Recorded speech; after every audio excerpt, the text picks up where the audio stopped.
کربلا کے سفر میں اگر ہم شیر نہ ہوتی تو شام کے بازار میں تقریر نہ ہوتی. زینب ہی کے صدقے میں اسلام ہے باقی، ورنہ کوئی اسلام میں توقیر نہ ہوتی. السلام السلام یا امام یا امام، السلام السلام یا امام یا امام، اور سلامتی امام زمانہ علیہ السلام. بلند ترین صلوات. اللہم صلی علی محمد و آل محمد و عجل فرجهم. برائے خوشنودی علی اولاد علی علیہ السلام پر بلند سے بلند تر صلوات. اللہم صلی علی محمد و آل محمد و عجل فرجهم.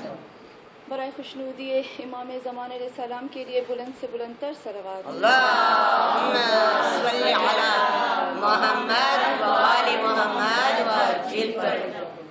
سورہ فاتحہ.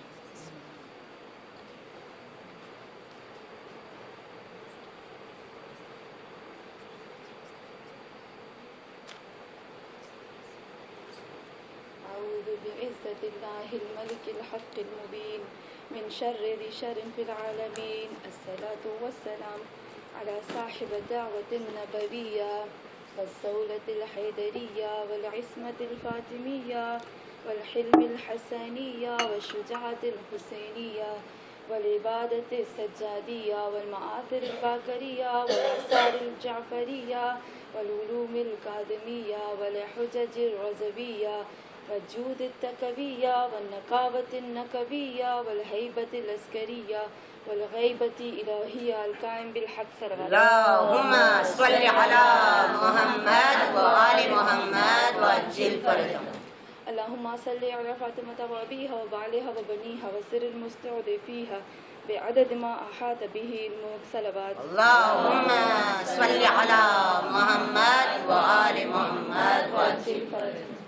اما بعد فقد قال الله تبارك وتعالى في قرآن مجيد: من كان يريد العزة فلله العزة جميعا إليه يسعد الكلام الطيب والعمل الصالح يرفعه والذين يمكرون السيئات لهم عذاب شديد ومكر أولئك هو يبور. صلوات. اللہم صلی علی محمد و آل محمد و عجل فرجهم.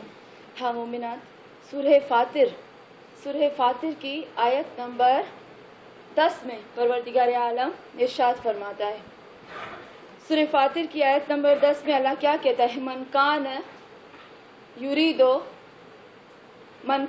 یریدو. اگر کوئی شخص بھی اگر ارادہ کرتا ہے، جہاں پر بھی قرآن میں ایک لفظ استعمال ہوتا ہے اریدو، ارادہ، ارادہ، یہ تین لفظ ایک ہی میننگ میں آتے ہیں نا. ارادہ چاہے اللہ کے لیے استعمال ہوئے ہو چاہے ہم لوگوں کے لیے استعمال ہو، جہاں پر بھی یہ ارادے کا لفظ استعمال ہوا ہو قرآن میں، اللہ ایک پختہ اور ایک ایسے کام کے بارے میں کہتا ہے کہ واقعاً جس کو کوئی کرنا چاہتا ہو یا اللہ کرنا چاہتا ہو وہاں پر ارادہ ہو. جہاں ہلکی پھلکی بات ہو وہاں پر ارادے کا لفظ نہیں آتا. وَمَنْ كَانَ يُرِيدُ، اگر کوئی چاہتا ہے، اگر کسی کا ارادہ ہے کس چیز کا، کہ اگر کوئی چاہتا ہے، کس چیز کو چاہتا ہے؟ العزت. اگر کوئی عزت لینا چاہتا ہے، اگر کوئی چاہتا ہے کہ مجھے عزت ملے تو اس کو کیا کرنا چاہیے؟ پہلی بات یہ کہ ہم میں سے کون ہے جو عزت نہیں لینا چاہتا؟ کون ہے جو کہے گا کہ لوگ مجھے محبت نہ کریں؟ کون ہے؟ انسان کے اندر پروردگار عالم نے ایک کوالٹی رکھی ہے. کیا کوالٹی ہے؟ اس کے اندر ایک صفت ہے. کیا صفت ہے؟ کہ وہ انس چاہتا ہے. آپ کو پتہ ہے نا، انسان نکلا ہے آنسا ہم کہتے ہیں، الف نون سین، اس میں سے بنا ہے انسان، اور ان دونوں کی دو معنی ہوتی ہے. آنسا کی دو معنی ہوتی ہے. ایک کچھ علماء کہتے ہیں انسا سے نکلا ہے، کچھ کہتے ہیں نسیا سے نکلا ہے انسان. تو نسیا کا مطلب ہوتا ہے بھولنا. انسان نسیا سے اگر نکلا تو ہوگا بھولنے والا، اگر انسا سے نکلا تو محبت کرنے والا. کسی عارف سے پوچھا گیا کہ تم کہتے ہو کہ انس